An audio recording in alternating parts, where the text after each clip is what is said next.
He has a vision about how we take our country into the future.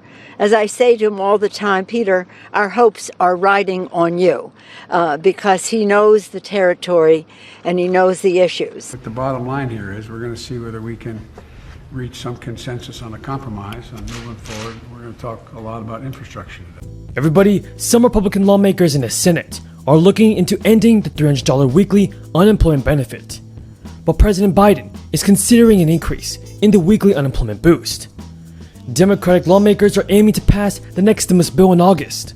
So yes folks, we have a lot of news to cover in this video. On this channel, I will always provide you with the most up-to-date and reliable stimulus check news. And all the news surrounding your unemployment benefits and your Social Security increase of $200 a month. Everybody, just be sure to stay until the end of this video. And if you support a fourth stimulus check from the Congress, then let's get this video to 1,000 likes. So everybody, if the United States economy continues to recover, Senate Democrats may not want to extend a $300 federal weekly unemployment benefit past September. During a press conference, Senate Majority Leader Chuck Schumer said there was overwhelming support among Democrats to keep providing the additional money to existing unemployment insurance. But not every member of the Democratic Party is on board, especially after last week's weaker than expected April jobs report. Democratic Senator Joe Manchin is actually thinking about not supporting the extension of unemployment benefits past September 6th. Joe Manchin is a moderate Democrat, everybody. He told reporters, "I will never vote for another extension, that with the crisis, there's not an excuse for no one to get it. I understand there's millions of jobs in America that we can't fill right now, so we need to get people back to work. There's more and more people understanding that they're in trouble." So folks, Joe Manchin has previously expressed hesitation over the benefit. In a vote earlier this year, he backed only extending the added money until mid-July, but he ultimately voted to pass President Biden's $1.9 trillion American Rescue Plan in March. Now Manchin is not alone in his concerns, and his opposition to another extension suggests the path forward for the added benefit could be steep, if not outright impossible. Senate Republicans may not support another extension, so Democrats need Joe Manchin's vote to be able to pass the added benefit through budget reconciliation. There's also some hesitation among moderates in the House when asked whether House Democrats had the votes to extend the benefits. One moderate Democratic lawmaker responded, "I hope not." Business groups, Republicans, and some Democrats argue the benefit is a disincentive to work by providing more money than people make at their jobs. The White House counters that businesses need to provide higher wages and safer working conditions to entice workers to return to work. Everybody, let me know in the comments. Do you support an increase in your unemployment benefits? Let me know in the comments below. But so far everybody, Democratic Senator Ron Wyden, the chair of the Senate Finance Committee, said there had been report after report indicating it was not accurate that the benefits, the unemployment benefits, discourage people to return to work. He cited the need for childcare and the reduction of the public transit system, and many cities as several factors affecting the labor market. So reducing benefits in the way the Republicans suggest would leave many people with effectively no income, he said. Several economists also highlight a Yale study from last year that found no evidence that the initial boost or a $600 boost in federal unemployment benefits from last year's CARES Act increased layoffs or discouraged workers from returning to their jobs over time.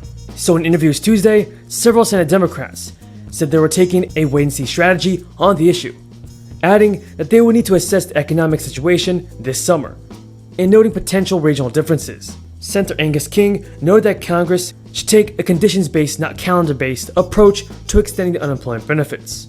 Unfortunately, some Republican governors had already announced that they would end the program before its expiration date. Even a Democratic senator in the state of New Hampshire said that the unemployment rate is pretty low at this point, and if that continues, it probably should not be extended. But other senators across the country also cautioned that the issue is not on the radar yet, since the deadline is until the start of September. Democratic Senator Tim Kaine, he's open to changing the benefit, though he acknowledged that there were not active discussions yet on its extension.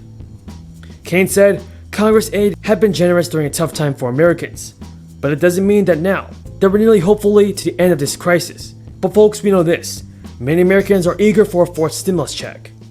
Data from the US Census Bureau shows the majority of stimulus money is still being spent on basic necessities, including food, rent, mortgage, and utilities.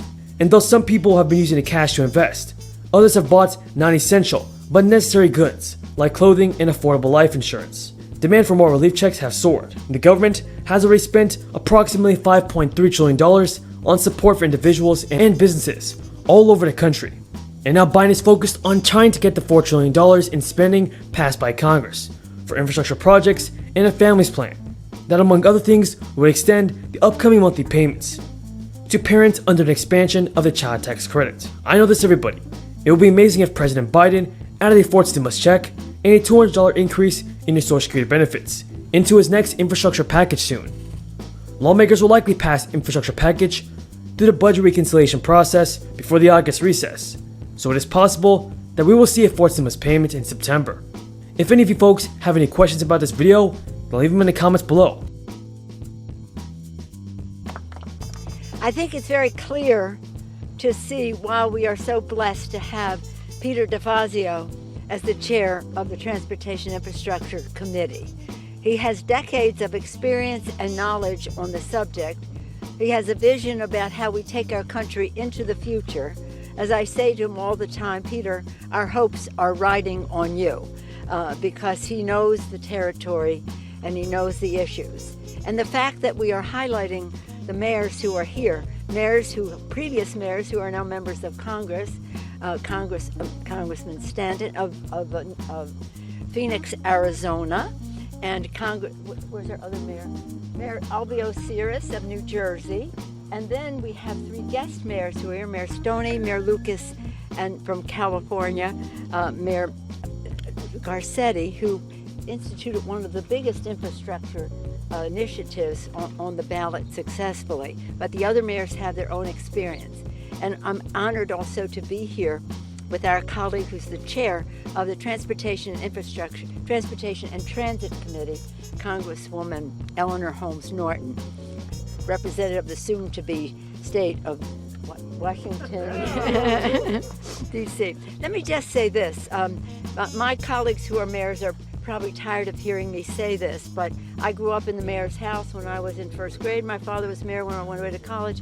My father was still mayor. My brother was mayor, both of Baltimore. And I know how important that job is, how close to the people it is, how ready to meet the needs. So I commend them for their leadership. And in almost every subject you can name, these mayors gathered here and others across the country are the first line of defense, again, of meeting the needs of America's people. And to do so in a way that benefits the people as well as the economy of the region and now the benefit of the planet.